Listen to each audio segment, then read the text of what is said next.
This is not going to be one of the normal types of videos we do. This is going to be more of a story time.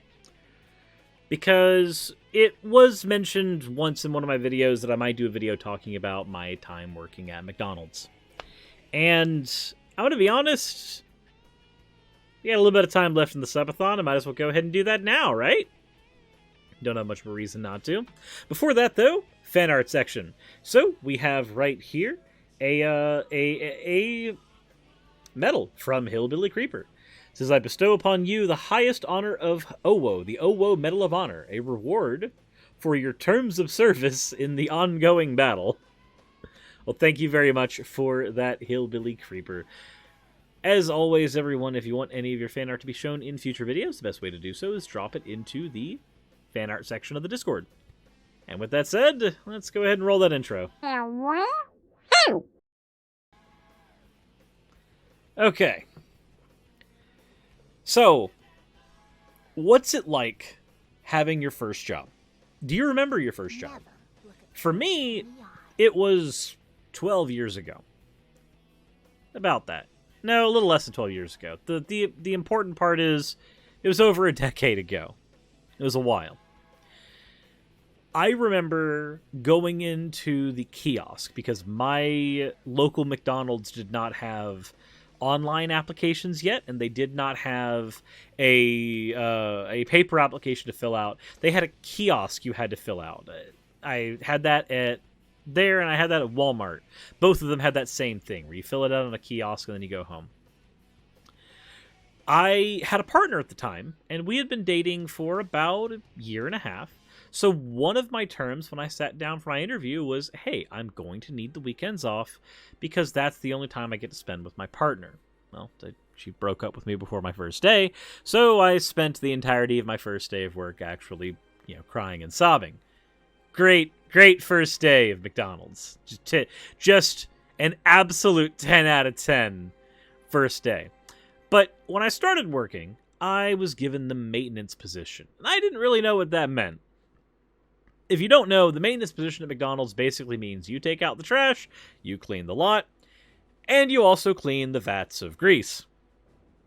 Now, I was not great at this job, because when I was told to sweep the lot, I literally took a broom and tried to sweep the entirety of the lot. The only sweeping that I knew how to do was sweeping an entire house from front to back. So when I was told to sweep the parking lot, well, I was out there for a couple hours.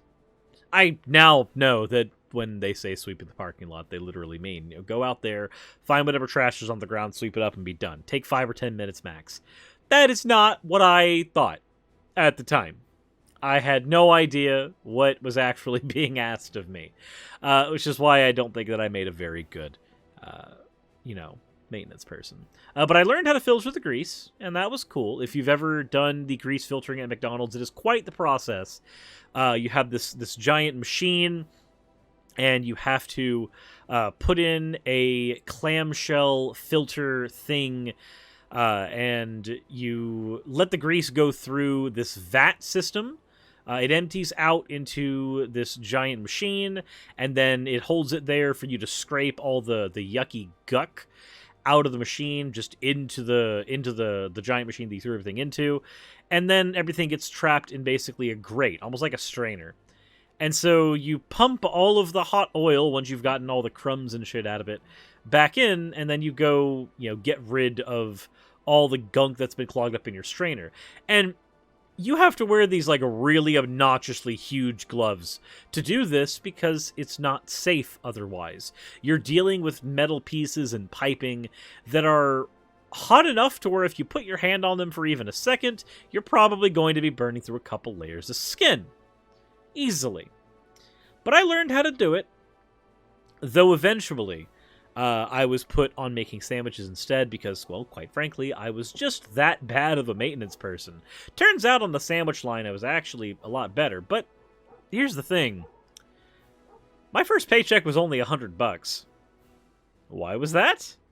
I barely got any hours. At $7.25 an hour, which is what I was making, I was only working about a day and a half to make $100, in a week. I made jack shit. So I was stuck living with my dad. I didn't have much of a choice. I wasn't making enough to do anything else, right? Now, a couple of things happened during this time. One, I had to ride my bike to work. But on my way back home from work one day, the brakes on my bike failed, and I got in an accident with the vehicle. I was also not wearing a helmet, and I landed headfirst. So, that was fun. As far as I know, I did not fracture my skull, but that injury may be the reason that I'm such a fucking idiot today, all things considered. Now, I learned a couple things from this accident. A good handful of things. The first one was that the police do not care about you. When I asked to get a ride home from the police officer, he said, no, you have to walk and you have to take the shattered pieces of your bike with you. Which, being an 18-year-old with potentially a concussion, having to walk another mile home, carrying a bicycle on my back that I strapped on my back with my bike lock, not the most fun experience, and was strapped on my back because the bike had split into 3 pieces when it impacted the car. This also meant that I had a debt to pay where the car was concerned, which really did not make my day. Really just not the most swell thing that could have happened. Beginning my time as an 18-year-old already in debt because of an accident that I got into. But here's where I learned my next life lesson. Your job does not give a shit about you. Now, how did I learn this? I went into work and I was barely able to function because I had, been hit by a moving vehicle. But I went in and tried anyway because I didn't know you're supposed to call out sick when that happens. And, well, I remember spending an inordinate amount of time in the break room because I had to. My body would not allow me to do much more than that. My boss ended up sending me home early, and that's when I let my boss know, hey, thank you for sending me home early. I feel like garbage because I had a collision with a moving vehicle. I don't feel good. My body doesn't feel good at all. I was very happy to finally get home. But my boss never mentioned it again. They never asked if I was okay. None of them did. And that's where I learned that very first lesson. Your bosses don't care about you. Your company doesn't care about you. You're just an asset. And when you stop being an asset, fuck you. Which really, really sucks. But we have to go ahead and move on a little bit because I eventually quit McDonald's to go to Hardee's, but that was not my last time at McDonald's. When I moved to Georgia, I ended up starting to work at McDonald's again because, quite frankly, it's what I knew, and I needed job post-haste, and I wasn't about to go back to Walmart, which will be another story at another point in time. Now, this McDonald's is a little different. I got treated a little better here. I still talked to one of my managers from when I was at this McDonald's. Things were a little better. But I had this one manager. We'll call him Dave. And Dave left to go work for another franchise. You see, at my store, he was an assistant manager, but he went to another franchise to become a store manager. And as the store manager over at that other franchise, he headhunted one of my friends and got him in as a manager very quickly. Now, this guy definitely deserved being a manager. He was good at his job when he got there, and he was getting the shit end of the stick at the job that we were at. But then I was asked to come over too. And this was a bit surprising, but honestly, kind of cool. It was like, oh cool, would I be able to get manager as well? They said, yes, we can train you up for it. Okay, cool. A year of my life goes by, and I am still not a manager. Oh, don't get me wrong. they gave me all the tests. If you've ever been at McDonald's and you've gone through the management courses, you actually have like a computer login where you sit down and you start taking tests to become a manager. You go through all the preliminary things. I had gone through all of that, and I even was staying late at the store repeatedly. There was even an incident where when the McWraps came out, we were selling them for $1 each as a promotional item. And our store was not the fastest in the world, but there was a store that was just absolutely slammed and needed extra people. And the district manager came in and said, hey, grab me one of your fastest people and send them over. So they grabbed me because, unlike my friend, I was not a manager. So I was fresh meat, ready to go to whatever chopping block they had to throw me at.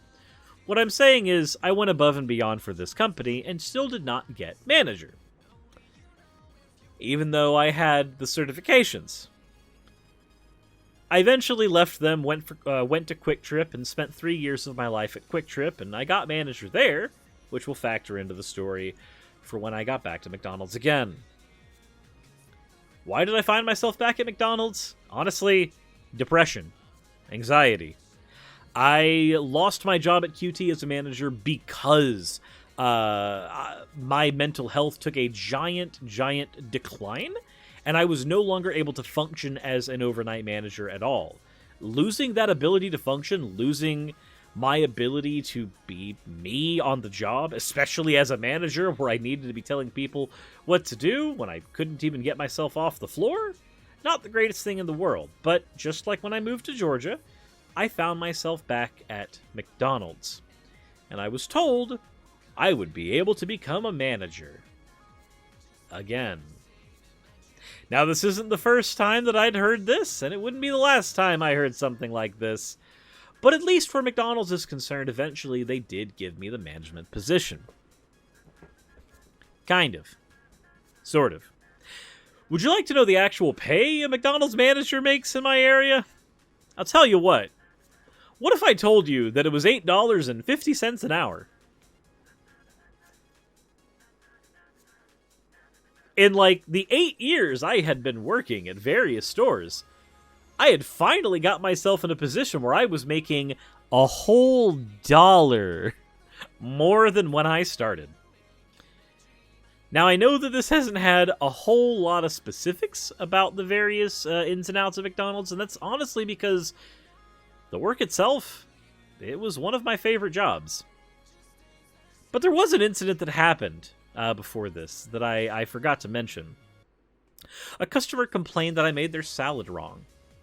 And they did this about 4 separate times, to the point where I ended up having to actually hide in the back because they were staring daggers at me anytime I made their salad. Not fun. Not fun. But aside from that, I did end up getting a management position. But what's funny is that it was at the franchise that I had initially left to go become a manager elsewhere from. That was fun.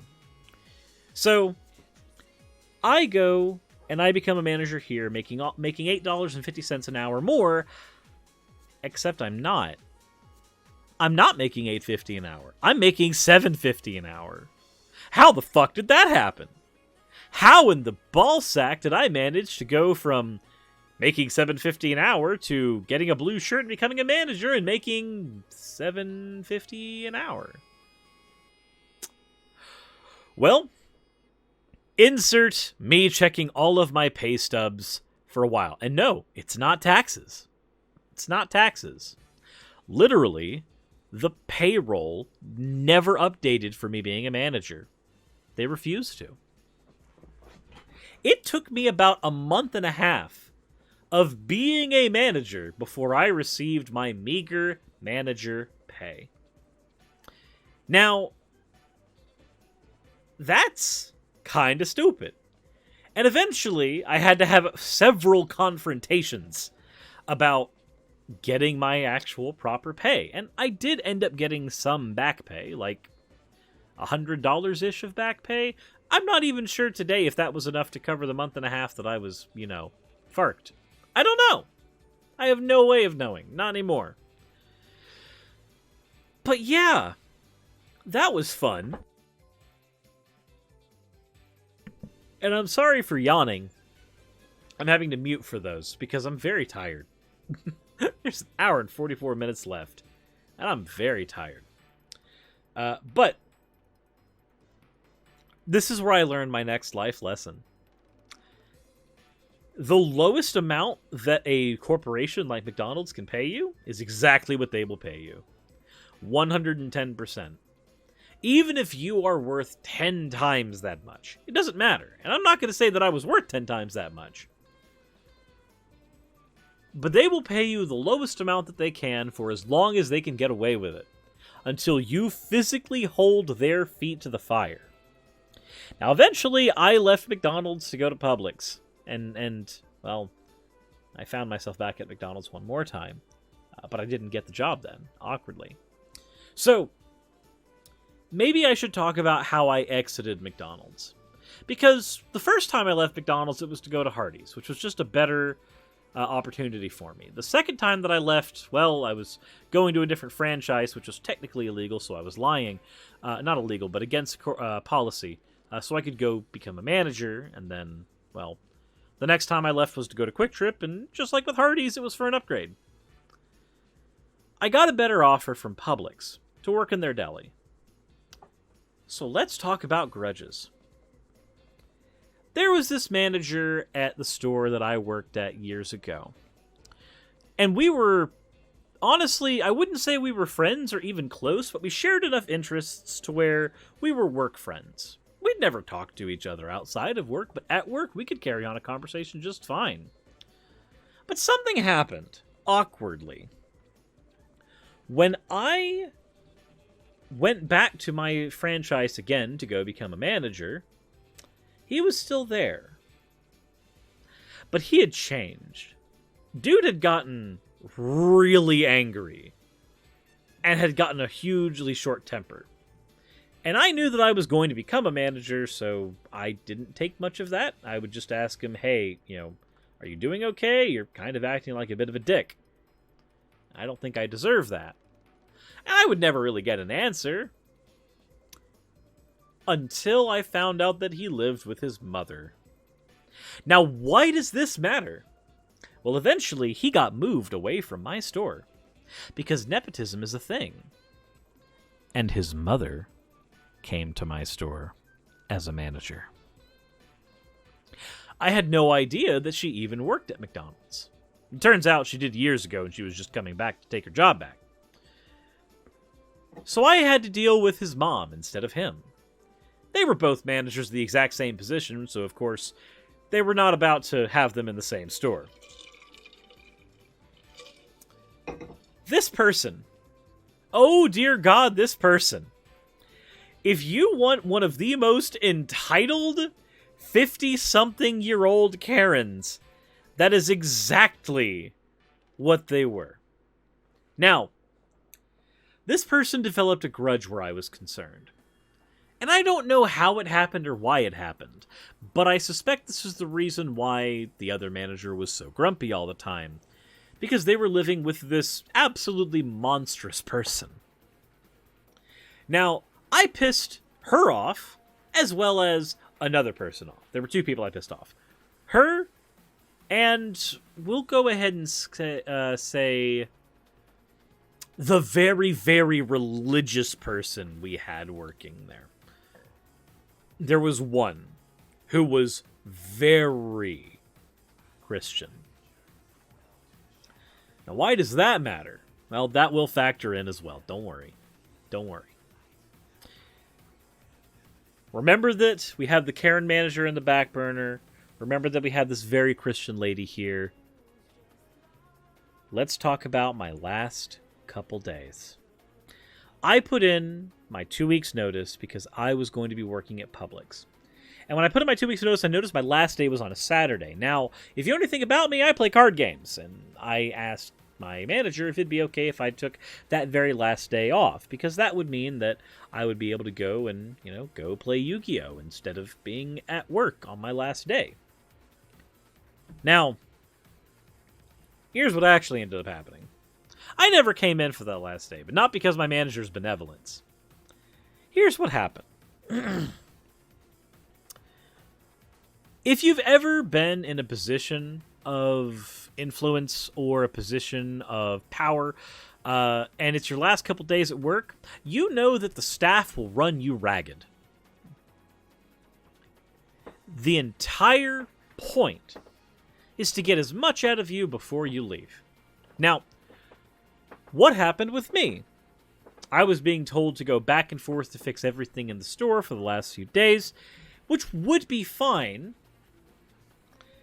until one of the employees who apparently had developed a grudge on me, the very Christian one, went to the manager who had developed a grudge on me and said that I had called her a bitch. And I had started cussing her out. Now, the reality is that I had said something under my breath.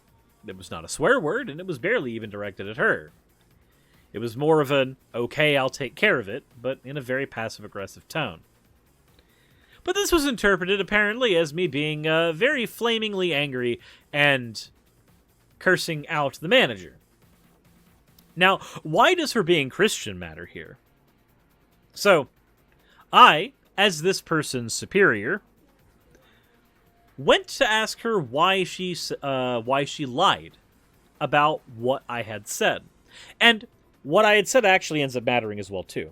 This manager was the same position as me. They had no authority over me. But they got special permission from the store manager to write me up for this incident.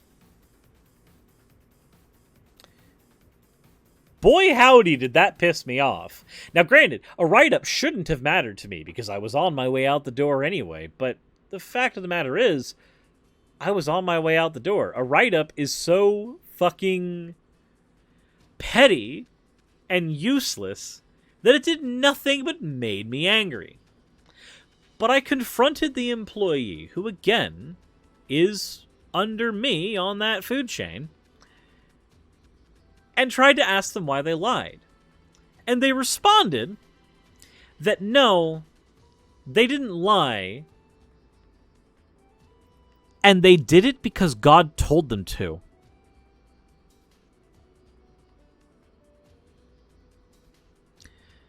She told the manager that I cussed her out because God told her to. God spoke to her and told her this was the right thing to do.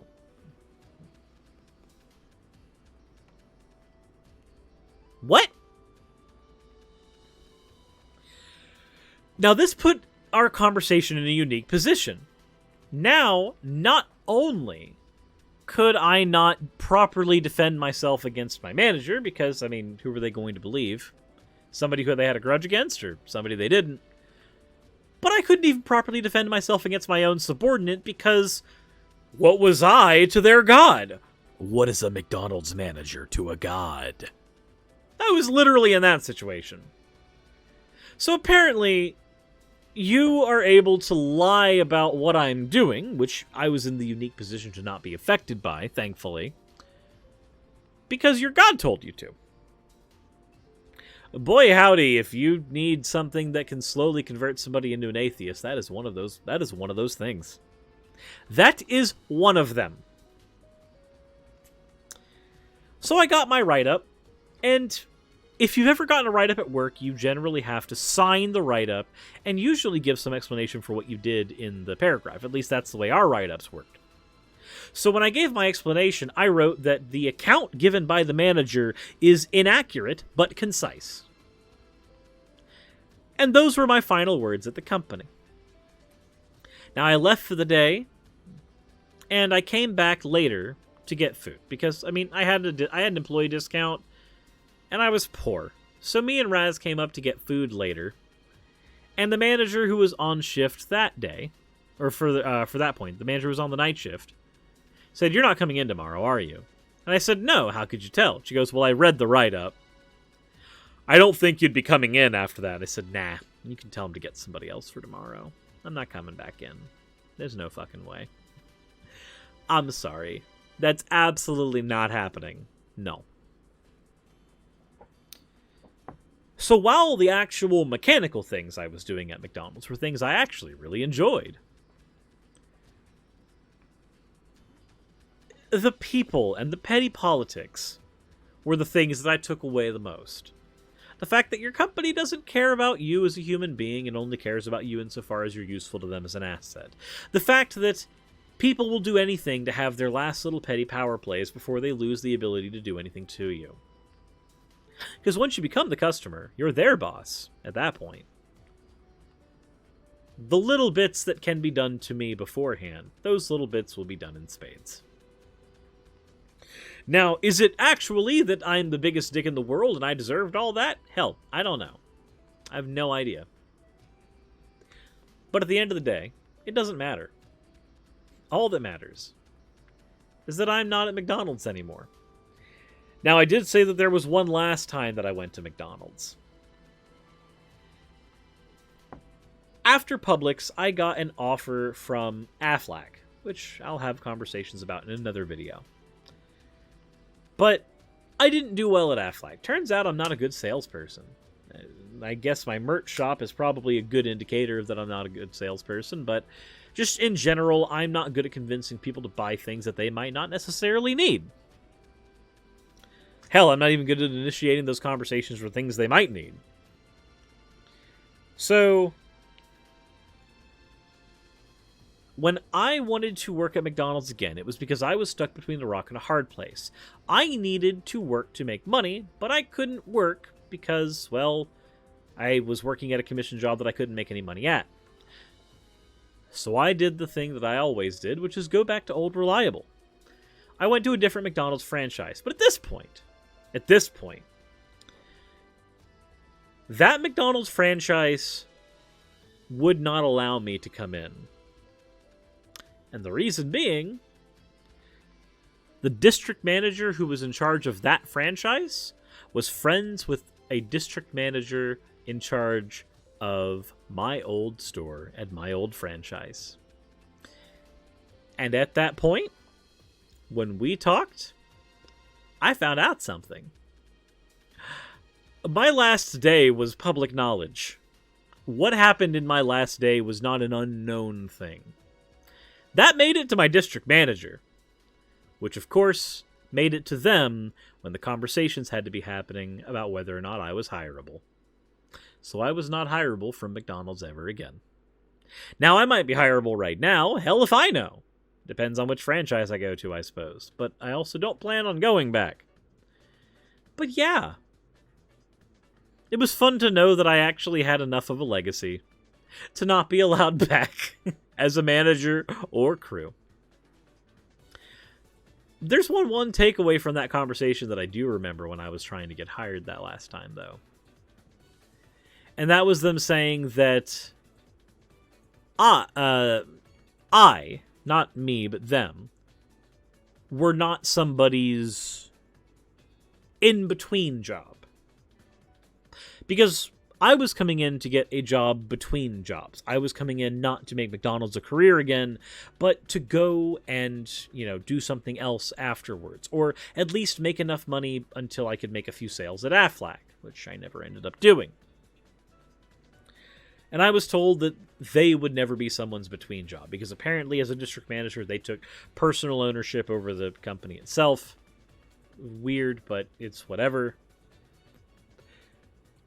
So be me, looking at a job that has always, historically, been my between job.